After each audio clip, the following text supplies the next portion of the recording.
Top 10 A-list kapamilya stars of 2025.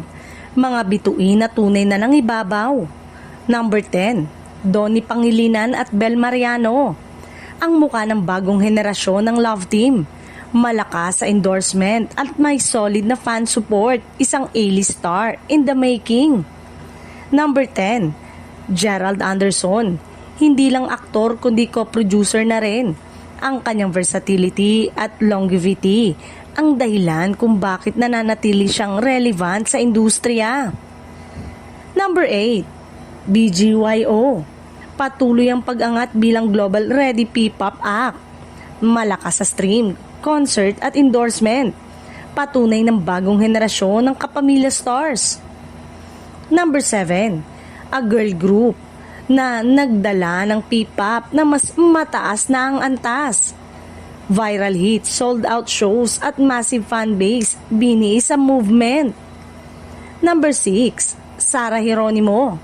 Kahit selective sa project, kapag andyan si Sarah, ramdam ang impact. Isa rin siyang gold standard pagdating sa performance at brand power. Number 5, Paolo Avellino. Isa sa pinaka-in-demand leading man ng taon. Bukod sa acting project, madalas ding laman ang usap-usapan sa social media, tunay na A-list energy. Number 4, Catherine Bernardo. Tahimik ngunit makapangyarihan. Ang bawat galaw ni Catherine ay may bigat mula fashion endorsement hanggang public appearances. Isa sa pinagkakatiwalaang mukha ng 2025. Number 3, Kim Chiu. Isang certified kapamilya superstar. Mula TV project hanggang endorsement, consistent ang kanyang presence at engagement.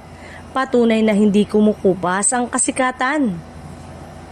Number 2, Vice Ganda. Comedy, hosting, social media, kahit saan panalo. Hindi lang entertainer kundi isang cultural phenomenon na may solid na hatak sa masa at advertisers. Number 1, Coco Martin. Walang dudang nananatiling hari ng primetime sa patuloy na tagumpay ng FPJ Batang Quiapo. Si Coco ang simbolo ng tibay at consistent sa telebisyon, isang tunay na A-list icon.